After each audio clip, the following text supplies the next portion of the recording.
دین اور دنیا کو ساتھ چلانے کے اندر اتنی دفعہ ہوتا ہے انسان بہک جاتا ہے، اور یہی تو پورا ٹیسٹ ہے اس دنیا میں آنے کا۔ دیکھیے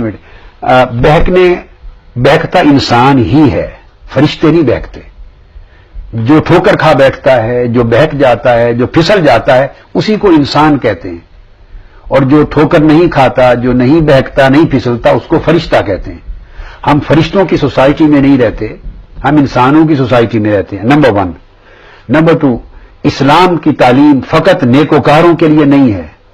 حضور علیہ الصلوۃ والسلام فقط نیکوکاروں کے لیے نہیں آئے، گناہگاروں کے لیے بھی آئے ہیں۔ تو آقا اللہ رب العزت اور حضور علیہ السلام نے گناہگاروں سے محبت کی ہے۔ اسلام کا میسج یہ ہے کہ گناہ سے تو نفرت کرو، مگر گناہگار سے نفرت نہ کرو۔ کوئی بیٹھ جاتا ہے تو پھر وہ توبہ قبول کرنے والا بھی ہے، اور 70 بار اگر توبہ کر کے بیٹھ گیا تو پھر بھی وہ توبہ قبول کرنے والا ہے، وہاں سے مایوسی نہیں ہے۔ اس لیے بیٹے بیٹیاں اگر کبھی غلطی کر بیٹھے، بیٹھ گئے، تو یہ نہ سمجھیں کہ ٹھکرا دیے گئے۔ خدا کے ہاں بندہ ٹھکرایا نہیں جاتا۔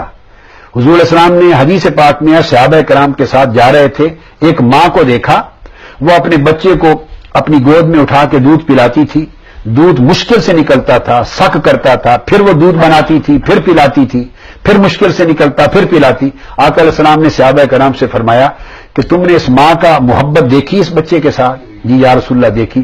فرمایا اگر اس ماں کو کہا جائے کہ اپنے اس بچے کو آگ میں پھینک دو تو پھینکے گی؟ انہوں نے کہا نہیں، استغفر، یہ بچے کو، اس کے جگر کا ٹکڑا ہے، آگ میں کیسے پھینکے گی؟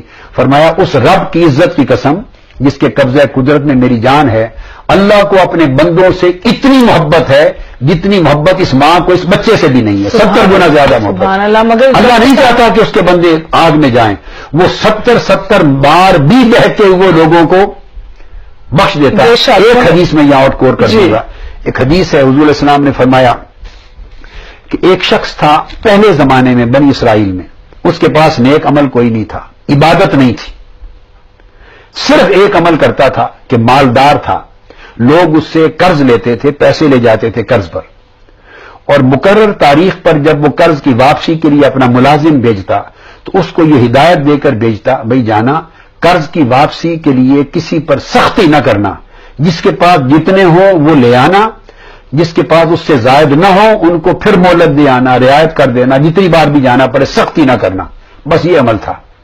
حضور علیہ السلام نے فرمایا اس کی ڈیتھ ہو گئی، اللہ رب العزت کے حضور نامہ اعمال اس کا پیش ہوا، وہ کھڑا ہوا، اللہ رب العزت نے اس سے پوچھا کہ تمہارے پاس کوئی نیک عمل ہے جو تم میری بارگاہ میں پیش کر سکو؟ اس نے عرض کیا باری تعالیٰ نہیں ہے۔ اللہ رب العزت نے پوچھا کوئی بھی نیک عمل نہیں ہے؟ اس نے کہا باری تعالیٰ نہیں ہے۔ کوئی نیک عمل، کوئی چھوٹا یاد کرو جو مجھے بتا سکو؟ اس نے کہا باری تعالیٰ کوئی نیک عمل، کوئی عبادت، نماز، روزہ، زکوٰۃ میرے پاس نہیں۔ ایک عمل ہے، معلوم نہیں وہ تیری بارگاہ میں نیک تصور ہوگا یا نہیں، کہ یہ لوگ قرض لے جاتے تھے اور واپس نہیں کرتے تھے تو میں قرض کی واپسی پہ سختی نہیں کرتا تھا، اور اپنے آدمی کو کہتا تھا کہ تم سختی نہ کرنا، نرمی سے جتنا مل جائے لے آنا، باقی چھوڑ دینا، بس اتنا ہے۔ اللہ رب العزت نے ملائکہ کو بلایا، فرمایا اسے جنت میں ڈال دو۔